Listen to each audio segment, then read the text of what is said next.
thank you guys for being here and doing this for me, because this is awesome. It helps me out for my class. Anytime, man. And just like you say, this is all, remember, this is all impromptu, so I had no idea what the questions are. You just have to, I need a total of 3 questions, and just give me a minute to think after you ask the question, and then I will give a response. Yeah. So, whoever wants to go first. How do you feel about the price of gas nowadays, and what do you think has been affecting that? Okay, that's a good question. Thank you. Price of gasoline is a little high for me, but that's not really something that I think anybody in government can control. That's mostly an issue of supply and demand. The United States consumes a lot of oil and gasoline for industry. We have, I think, the most cars on the road of any nation in the world. So we're always going to use a lot. The more you use of something, the less there is, and gasoline and oil is a dwindling resource. The less of it you have, the price has to go up because it's not available to the people who need it.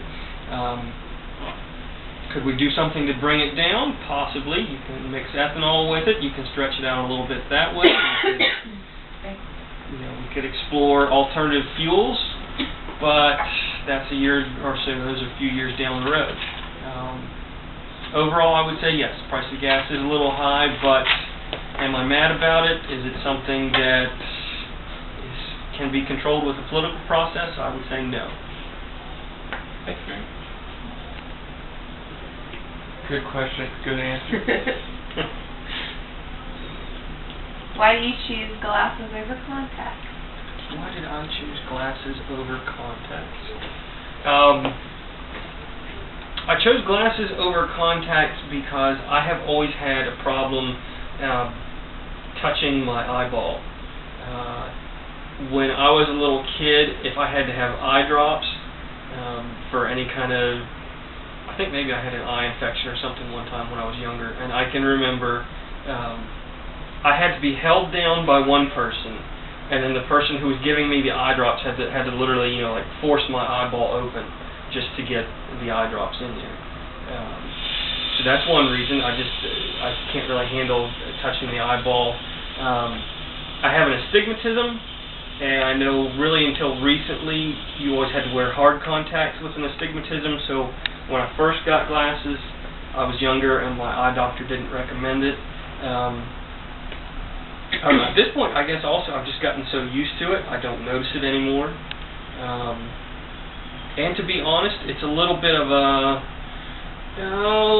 I'd say it's a little bit of a psychological thing, because I feel like with the glasses there, it's sort of almost like a security blanket. There's something in between me and other people, because I'm a little more introverted, so I have a problem looking at people in the eye. So with the glasses on, it's kind of gives me like a security blanket. So I'd say, security blanket. Just something I'm comfortable with, and I don't know, at this point I've always had them, so I'm just used to them. Cool. Yeah. Yeah? I can't think of anything really. Are you having troubles, Marcus? I don't have anything.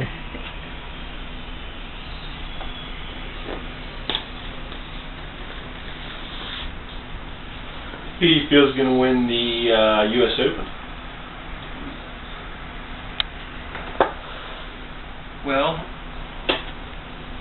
I don't really know who's going to win the U.S. Open. I'll put it to you this way, though. I was watching Around the Horn last night. Bob Ryan absolutely went crazy on everybody.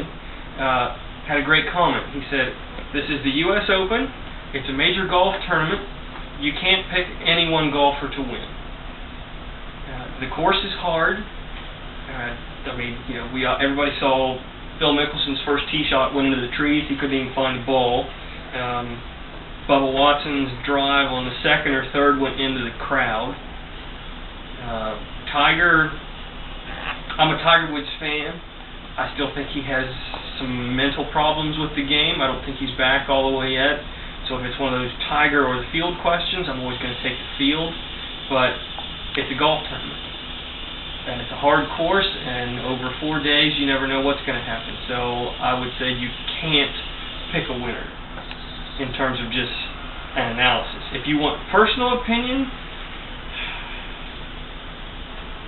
who would I personally root for? I would probably root for Bubba or Phil. Follow-up question. How do you feel about this 14-year-old amateur that gets to play, and what kind of pressure do you think he's under? Well, I don't know. All I can think about is, like I was telling Marcus earlier today, my golf game's pretty bad. Of course, granted, he's obviously better than me because he's got, either an exemption somehow by winning a tournament to get into the Open, or he's been to Q school and has, a tour card or something. But, I was just thinking on that 600 and some yard hole, the way I hit the ball, I would be hitting my 6th shot and still not reaching the green. And that's the only context I can put it in, because, I would say that kid's going to have some bad shots, and no matter who he's paired with, they're a professional golfer. So if he hits a bad shot and he's looking at 2 other people that hit a good shot, I don't know, maybe he's resilient because he made it, maybe he falls apart and he gets cut with the first cut, I don't know. That was 3 questions, right? Yep.